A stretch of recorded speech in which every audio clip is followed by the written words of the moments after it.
Audio Jungle.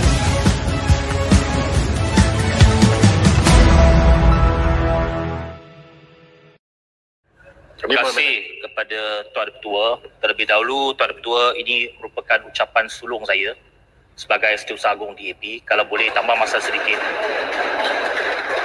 Kalau boleh bicara tambah 5 minit lagi. Terima kasih Tuan Ketua. Yang pertamanya saya nak mengatakan dengan tepat dan tanpa apa-apa syarat bahawa pihak kita daripada parti saya dan juga Pakatan Harapan, kita menyokong penuh pindaan perlembagaan ini. Kerana ini merupakan satu daripada perkara yang telah pun kita persetujui dan saya sahkan bahawa ada rundingan di antara pihak Yang Berhormat Santubong dengan pihak kita. Ini adalah sebahagian daripada agenda undi 18 di mana kita meletakkan pendaftaran automatik, tetapi perlu diberikan pengecualian kepada Yang di-Pertuan Agong dan juga kepada raja-raja serari dengan prinsip sistem raja perlembagaan. Dan kita mahu supaya Agong dan raja-raja above politics. Itu prinsip yang mesti kita guna pakai.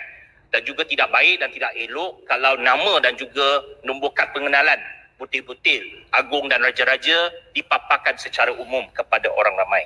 Itu pertama. Yang kedua, saya nak mengatakan bahawa ini juga serari dengan apa yang kita persetujui dalam MOU antara Pakatan Harapan dengan Kerajaan Persekutuan. Saya nak menggunakan perbahasan pada hari ini, Tuan Ketua, untuk menyentuh sedikit berkenaan dengan MOU kita di antara Pakatan Harapan dengan Kerajaan. Ini jelas menunjukkan bahawa walaupun kita ada MOU antara PH dengan Kerajaan, tidak bermaksud bahawa kita menyokong semua ataupun kita membangkang semua. Ada perkara yang kita persetujui bersama, kita sokong. Ada perkara yang kita tak bersetuju, kita membangkang.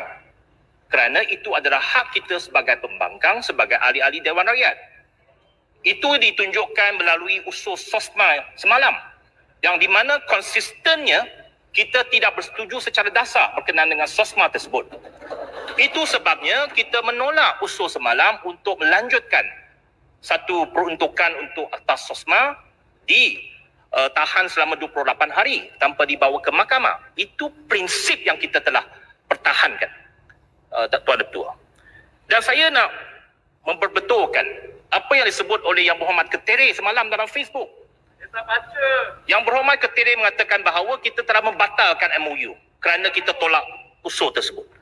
Dia menggunakan peruntukan 3.3B MOU kita yang berbunyi, tertakluk kepada penunaian dan pelaksanaan transformasi di dalam memorandum persefahaman ini mengambil pendirian, Pakatan Harapan mengambil pendirian menyokong atau berkecuali dalam proses meluruskan apa-apa usul kerajaan atau rang undang-undang. Dia berhenti kat sana. Tetapi ayat dalam MOU tu ada lagi sambungan dia yang berbunyi, rang undang-undang lain yang kegagalan meluluskannya merupakan suatu bentuk ketidakpercayaan atau tiada keyakinan kepada kerajaan selepas proses penggubaran rang undang-undang tersebut dirundingi dan dipersetujui secara bersama pada dasarnya. Usul SOSMA itu tidak dirunding bersama dengan kita. Kita tidak bersetuju dengan usul SOSMA. Tetapi adakah bermaksud usul SOSMA itu ditolak maka Yang Amat Berhormat berhilang kepercayaan? Jawabnya tidak. Kerana obligasi kita ialah meluluskan belanjawan 2022 yang kita telah tidak panggil belah bahagian sepanjang belanjawan perbahasan belanjawan pada tahun lepas. Kalau sekarang siapa-siapa yang pertikaikan ada persoalan bahawa sudah hilang kepercayaan, bawalah satu usul kepercayaan ke Dewan Rakyat ini, kita akan berkecuali dan pastikan usul kepercayaan itu diluluskan. Selamat. Jadi soal usul kepercayaan itu tidak timbul sama sekali. Tuan Yang di-Pertua, semalam sebenarnya satu kemenangan kepada Parlimen menunjukkan bahawa bukan semua usul yang dibawa oleh eksekutif boleh diluluskan. Parlimen bukannya rubber stamp. Itu pertama. Yang keduanya, semalam sebenarnya saya tak expect bahawa kerajaan akan gagal dalam usul tersebut ataupun kalah dalam usul tersebut. Sebab kerajaan tidak hilang majoriti. Pihak blok kerajaan ada 114 ataupun 115 ahli parlimen. Yang hadir semalam di pihak blok kerajaan 84 saja. Kita 86. Ada 30 yang tak hadir. Jadi yang gagalkan usul itu jangan persalahkan kita. Yang gagalkan usul semalam itu ada 30 ahli parlimen blok kerajaan yang tak hadir, termasuk Pekan, Bagan Datuk, Pontian dan sebagainya. Yang saya hadir, saya nampak pada Rengas malah pertahankan kerajaan. Yang hadir Jempur. Saya bagi laluan kepada Jempur. Dapat mudah. Terima kasih, Seremban.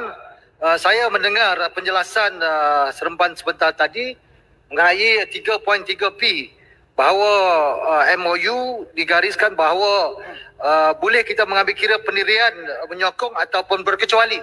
Kenapa keadaan ini Seremban tidak pilih untuk bersetuju dengan pindaan?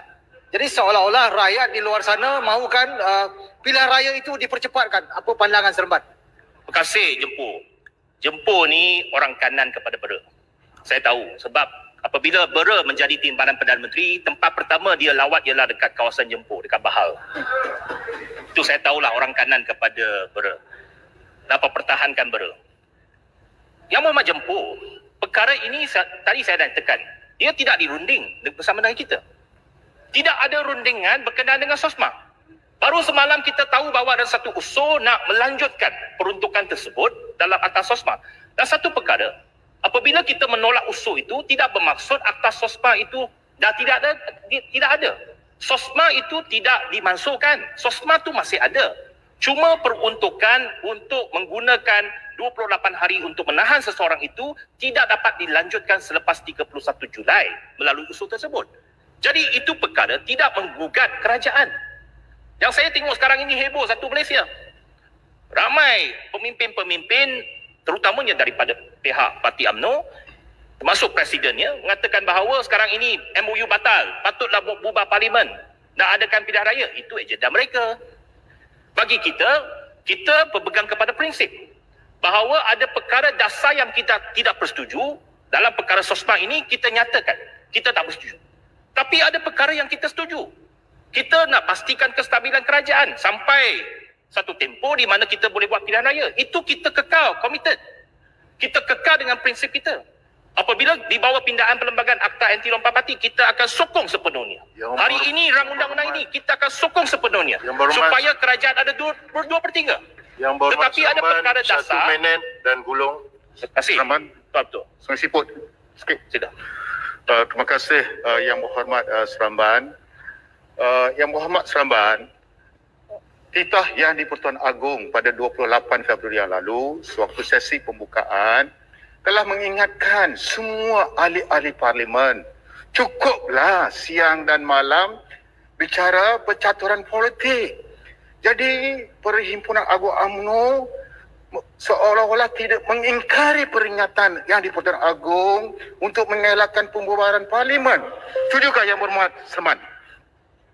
Itu apa-apa percaturan itu kita biarkan lah. Kita tak nak terlibat dalam apa percaturan mereka.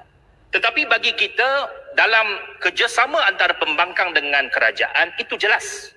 Ada perkara yang kita boleh setuju, ada perkara yang kita tak setuju. Itu namanya bipartisanship. Itu tidak menidakkan hak kita dan juga peranan kita sebagai pembangkang. Dalam MOU disebut pihak Pakatan Harapan sebagai pembangkang dalam Dewan Rakyat ini masih ada ruang menjalankan tanggungjawab semak dan imbang, check and balance kepada kerajaan. Jadi itu yang kita telah laksanakan dan apa yang berlaku semalam dalam usul SOSMA adalah satu kemenangan kepada Dewan Rakyat, kemenangan kepada institusi parlimen dan kita mengangkat semangat dalam MOU bahawa ada perkara yang kita setuju, ada perkara yang kita tidak setuju dan hari ini saya nak menyatakan dengan tegas sekali lagi bahawa blok kita akan memberikan undi sokongan tanpa berbelah bagi untuk pindaan perlembagaan pada hari ini dan akan ada 2/3 nanti. Terima kasih. Saya menyokong Tuan Ketua.